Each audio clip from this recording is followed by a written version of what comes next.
Good evening and welcome to another episode of Haunted Homemaking.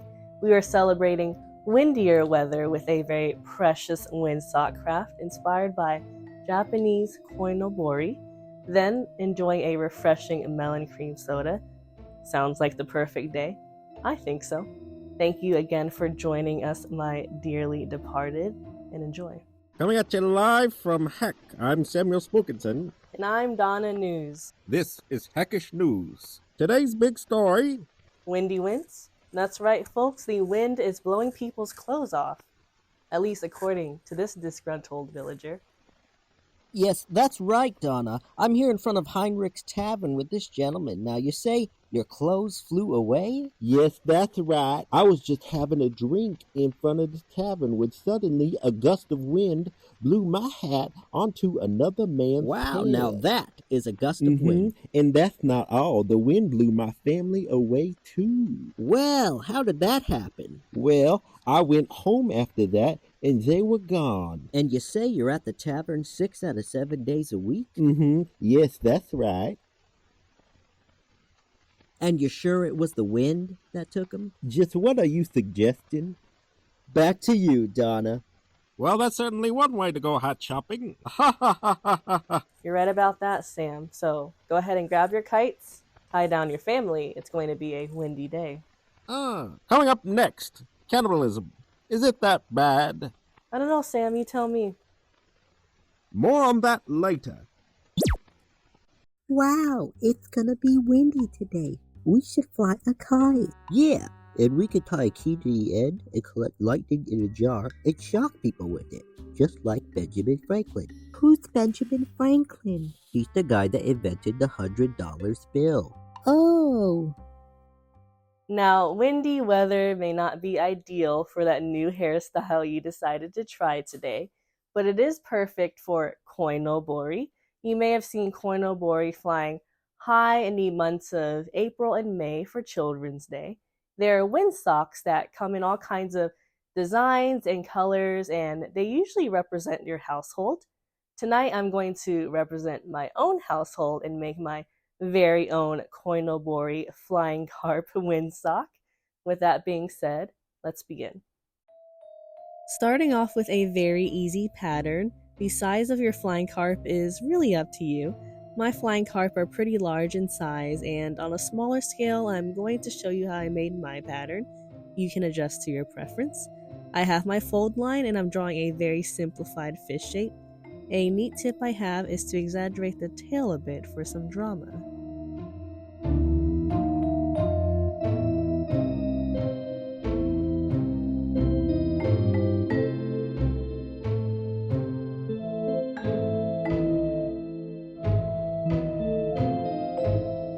Whether making kites or streamers, you'll want a nice light fabric that can be, of course, carried by the wind. My choice is satin as it's light and durable and looks lovely with that sheen in the sunlight. Aside from being perfect for my Koinobori, satin is fairly inexpensive and comes in all kinds of colors. And since I want each carp streamer to represent members of my family, I'll end up with a beautifully colored end result.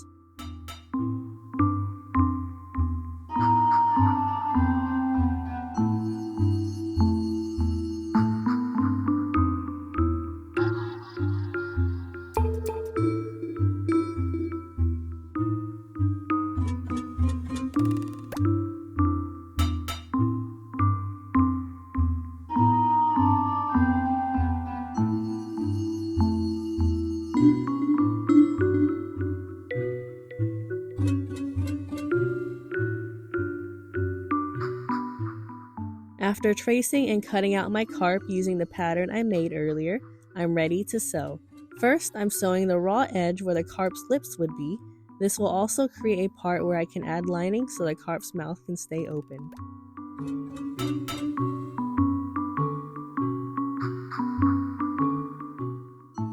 Now I'm folding my carp in half, right sides together, sewing all the way down the carp's back to its tail. If this is a bit confusing, please bear with me as once I turn this inside out, you'll get an idea of what we're wanting.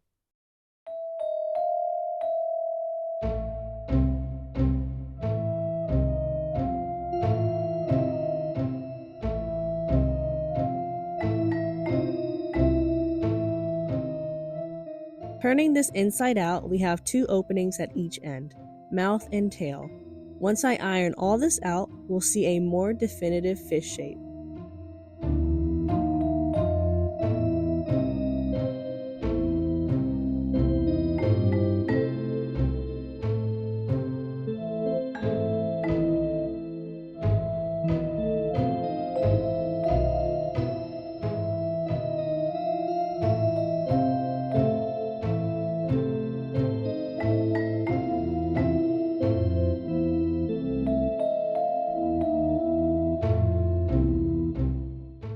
Here are all my carp sewn in all our favorite colors, and now we're ready for the next exciting step.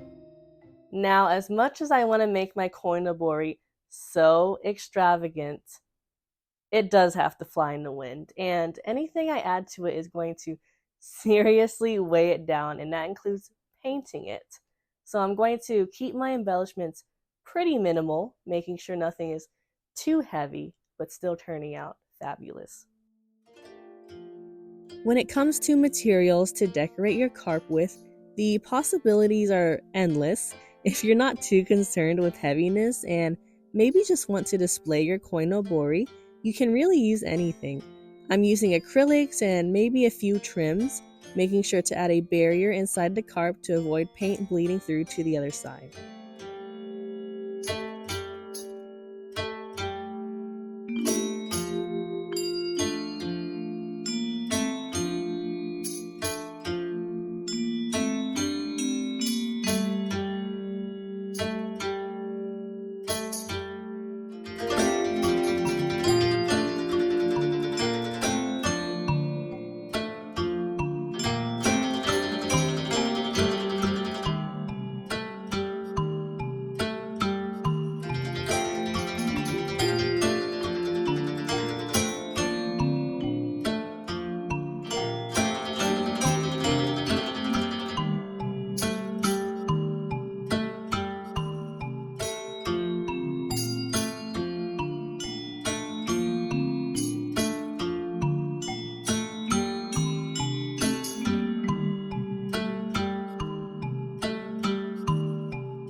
While we're painting and decorating, the Koinobori does have a bit more symbolism, and from flying high during Children's Day in Japan, the Koinobori also symbolizes strength and perseverance because of a carp's ability to swim up a waterfall.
Last but absolutely not least, we have Bobby G's carp streamer.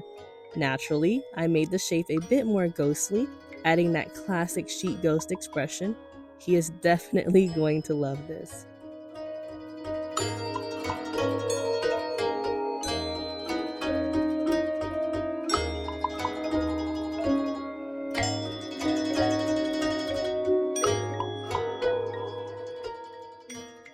Using wooden reed, I'm soaking in hot water for about 15 minutes to make it more flexible, cutting the size, then wiring the mouth part of each carp using the lip we created earlier. Don't forget to pour yourself a cup of tea. The end result should be each carp having a cartoonish gaping mouth for the wind to travel through and give it overall shaping and structure.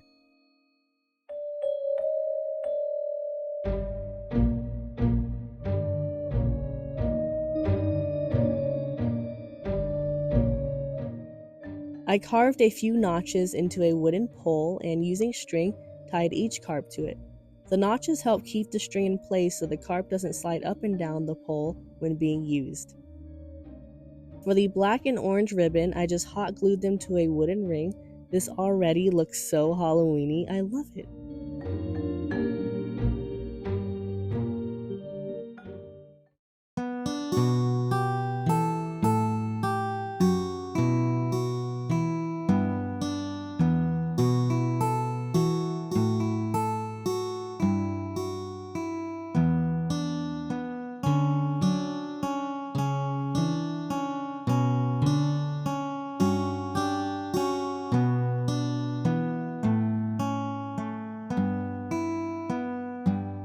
When twilight comes closer, when time flies away, and we have to put up all the things that we made.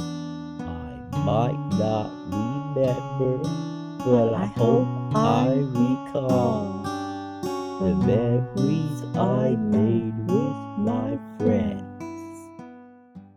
Here is one of my Koinobori, and it is looking absolutely stunning. I really like crafts like these because I get to portray my little family in a way that I know they'll enjoy. What do you two think? Wow. Is the orange one mine? Cool. Which one's mine? I think you'll figure that out, Bobby. Uh. Thanks, boys. But before we test these out, how about a nice melon cream soda?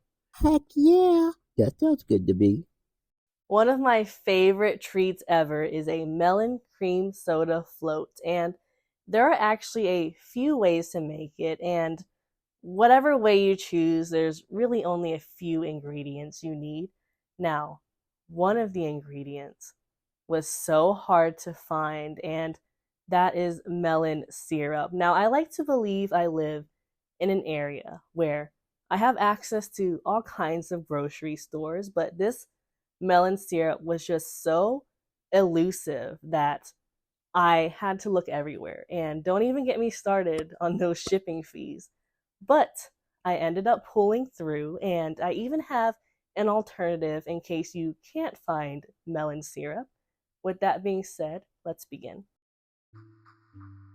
The more, I guess, authentic way to make a melon cream soda float is melon syrup, club soda, and vanilla ice cream topped with a cherry. With this method, you can control a bit of the sweetness depending on how much syrup you use. I'm definitely on the less sweet side.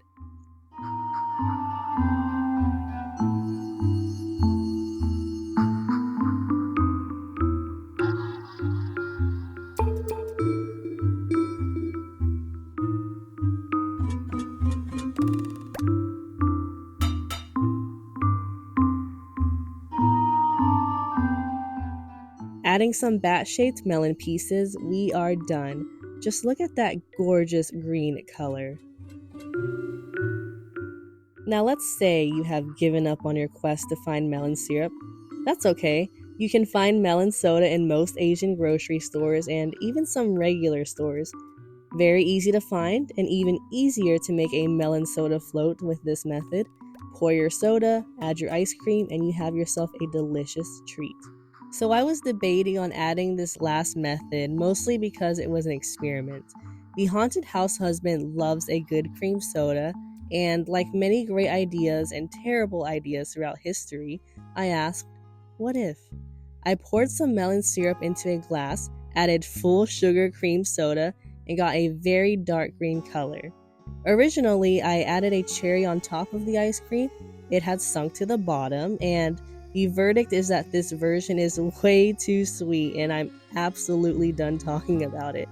Anyway, I hope you try out this drink. It's a favorite of mine, but not with the cream soda.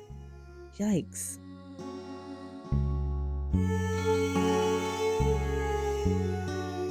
Ta-da! Here is the melon cream soda float, and it is looking delicious. This green color is really everything. It reminds me of arsenic. What are you two doing? We're gonna go fly the fish kite. And then we're gonna shock some people. Let's go. Wait, don't forget my hug. Oh, I almost forgot. Okay. Bye. Okay, see you later. Thank you for joining us on this very windy episode of Haunted Homemaking. I really enjoyed doing these crafts, and I hope you enjoyed watching. I know a large chunk of you are recently subscribed, so thank you for checking out my little channel. Do we have anything coming up?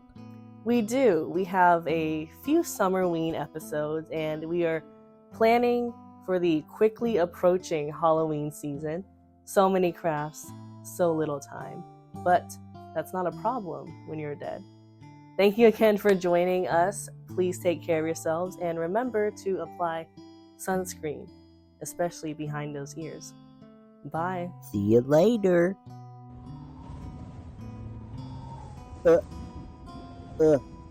What?